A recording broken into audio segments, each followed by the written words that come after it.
එංගලන්තේ රජපෞල මුණ ගැහෙන්න උදෑසනම ඔබ එක්කගෙන යන්න හිතුණා.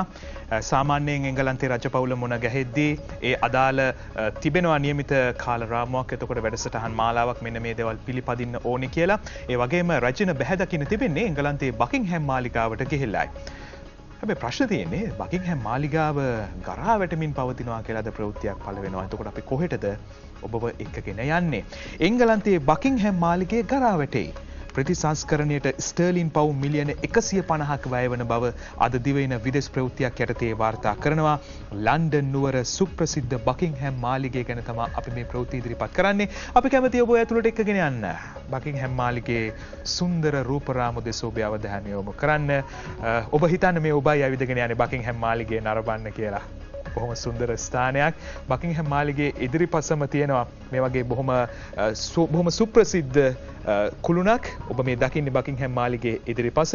බොහෝ දෙනෙක් කැමති ওই ස්ථානයට ගිහිලා ලස්සන ඡායාරූපයක් අරගන්න Tamanගේ සිහිවටනයක් හැටියට. මේ උඩින් පෙනෙන ආකාරයේ බකින්හැම් මාලිගයේ මේ සුන්දර ඇතුළත රතු සේද රෙද්දෙන් නිමවා බොහෝම සියුම් ලෙස කැටයමින් නිමවා තිබෙන මාලිගයක් ලෙස අපට සඳහන් කරන්න පුළුවන්. ආරක්ෂකයෝ ඉන්නේ අර ලොකු කළු තොප්පි දාගෙන, ආරක්ෂක හිස්වැසුම් දාගෙන ළඟින් ගියත් හැබැයි බලන්නේ කොයිවත් පැත්තක ඇස්පිල්ලම් ගහනවාද කියලා සමහරලාට හිතා ගන්න බෑ. ඒ තරම් මේ වගේ බොහොම සුප්‍රසිද්ධ නිර්මාණයන් බකින්හැම් මාලිගයේ සතු වෙනවා. ලන්ඩන් නුවර සුප්‍රසිද්ධ බකින්හැම් මාලිගය ගරා වැටෙන තත්වයක පැවතීම නිසා එලිසබෙත් රජිනට එම මාලිගයෙන් පිටවීමට සිදු වෙලා තිබෙනවා කියලා අද වාර්තා කරනවා.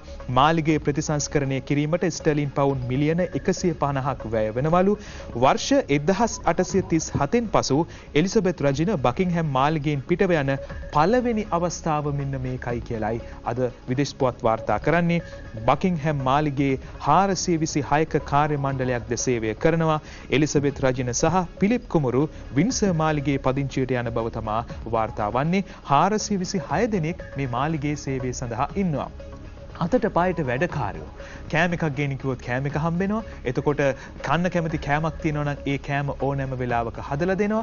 හැබැයි ඉතින් බොහෝ තීන්දුව తీරණම් ගන්න ඉතින් සමහර දේවල් ඒ අයට බැරි වුණත් රජයේ පැත්තෙන් ගත්තොත් එහෙම මේ බකින්හැම් මාලිගය එංගලන්තයට මහත් ආභරණයක් බවට පත් වී තිබෙනවා. කොහොම නමුත් ඉතින් මේ බොහෝම පුරාණ ගොඩනැගිල්ලක් වන මේ බකින්හැම් මාලිගය රැක ගැනීම සඳහා ඕන් ප්‍රතිසංස්කරණ කටයුතු සිදු කරන්න නියමිතයි කියලාත් වාර්තා වෙනවා. ඉතින් අපේ රචනට හිතනවාද දන්නේ තැනූ මන්දිර බිඳී වැටුණත් නෙතේ කඳුලක් නැහැ කියලා. හැබැයි ඉතින් අපිට තමයි ඒ විදිහට හිතෙන්නේ. ඇයට කොයි වගේ හිතෙනවද කියන එක නම් ඉතින් රජිනගේ සිතුවිලි මට නම් දැනගන්න විදියක් නැහැ. කාන්තාවන්ගේ සිතුවිලි ඉතින් ටිකක් හිතන්නත් ටිකක් අමාරුයි කියලා ඉතින් සමහරු කියනවානේ. අපි තිනකරන් පත්තරේ ප්‍රවෘත්තියෙන් වෙත ඔබේ අවධානය යොමු කරන්නේ. අද තිනකරන් වාර්තා කරන ප්‍රධාන ප්‍රවෘත්තිය ඉතාමත්ම වැදගත් කියලා අපට හිතෙනවා. ජාතික අන්තරායකර ඖෂධ පාලක මණ්ඩලය තමා මේ ප්‍රකාශය කරන්නේ. ලබන පාර්ලිමේන්තු මැතිවරණයේදී ඡන්දෙට යන්න බෑ. ඡන්දෙට යන්න බෑ. යන්න බැරි මොන හේතුව හින්දාද? ගංජා, කුඩු, මත්ද්‍රව්‍ය, කැසිනෝ වලට සම්බන්ධ නම් මේ ඡන්දෙට එන්න බෑ. ඔවුන් විසින් විශේෂ සහතිකයක් ලබා දෙන්නට අවශ්‍යයිලු. දැන් ගිහිල්ලා නොමිනේෂන් ගන්නවා නම් හැබැයි ඒ ගන්න කලින් මේ උදවිය ඇවිල්ලා හම්බෙන්න ඕනේ. හම්බෙලා තමන්ගේ පෙරවැරදි පිළිබඳ යම් කිසි ආකාරයක නිගමනයකට එන්න වෙනවා. පෙරවැරදි තියෙනවා නම් එහෙම අර කලින් කිව්ව කාරණාවලට සම්බන්ධයි නම් එහෙම ඉතින් සෝරි තමා කියලා තමා සමහරුන්ට කියන්න සිද්ධ වෙන්නේ. අද තිනකරන් වාර්තා කරන්නේ. මේ අතරේ තිනකරන් තවදුරටත් වාර්තා කරනවා යුද්ධ කාලේ ඉන්දියාවට ගිය යුතුමේ සමයේ නැවතත් ඒ තමිල්නාඩුවේ ඉඳන් ඉන්දියාවේ 47ක පිරිසක් ශ්‍රී ලංකාවට නැවත පැමිණ තිබෙන බව අද තිනකරන් පුවත්පත වාර්තා කරනවා. වීරකේසරි පුවත්පත අද වාර්තා කරන්නේ මේ ප්‍රවෘත්තිය TNA නායකාර සම්බන්ධන් මහතා ජනපති සමග විශේෂ සාකච්ඡාවක් සිදු කොට තිබෙනවා. එහිදී දේශපාලන විසඳුම් ගැන සහ රටේ දෛනික ප්‍රශ්න පිළිබඳව වැඩිපුර අවධානයකින් සාකච්ඡා කළ බව තමයි අද වීරකේසරි පුවත්පත වැඩිදුරටත් වාර්තා කරන්නේ. ඒ අතරේ අග්‍රාමාත්‍යවරයා ප්‍රකාශ කරනවා තමන්ගේ නායකත්වයෙන් යුත් මීළඟ පාර්ලිමේන්තුවේදී වගේම මීළඟ කැබිනට්ටුවේදී මීළඟ රජයේදී අලුත් රැකියා දසලක්ෂයක් බිහි කිරීම සඳහා නව රජයෙන් ලබා දෙන බවත් අවස්ථාව උදා කරන බවත් අග්‍රාමාත්‍යවරයා ප්‍රකාශ කළ බව අද වීරකේසරි පුවත්පත වාර්තා කරනවා. අපි දිවයින පුවත්පතේ ප්‍රධාන සිරස්තල වෙතයි දැන් අවධානය යොමු කරන්නේ. අද දිවයින වාර්තා කරනවා ඩයස්පෝරාවට එරෙහි වෙලා තිබෙනවා ඕමල්පේ සෝබිත හිමියන්. මේ ඩයස්පෝරා සැනකෙළියක් සම්බන්ධයෙන් වාර්තා වන ප්‍රවෘත්තියට ජීවිත පරිත්‍යාගයෙන් දිනාගත් මාතෘ භූමියට පය තබන්න කොටි ඩයස්පෝරාවට දේශප්‍රේමීන් කිසිසේත් ඉඩ නොතබන බව ජාතික හෙළ උරුමේ නායක පුජෝමල්පේ සෝබිත හිමියන් අවධාරණය කර බව අද දිවයින පුවත්පත වාර්තා කරනවා.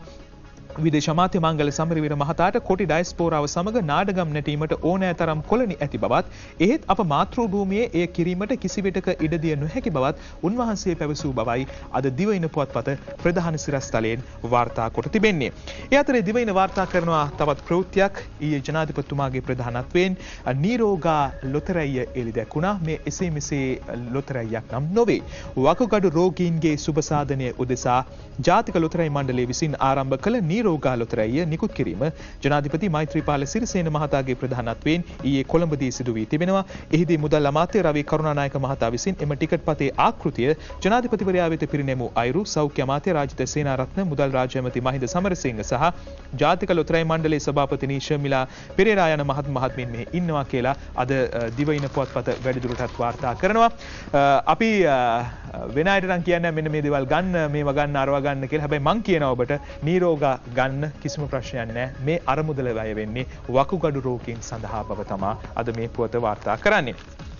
ඒ අතරේ දිවයින වාර්තා කරන තවත් ප්‍රවෘත්තීන් කිහිපයක් තිබෙනවා. අපි කෙටි විරාමයකට ගිහිල්ලා නැවතත් ඔබ හමුවන්න සූදානම්.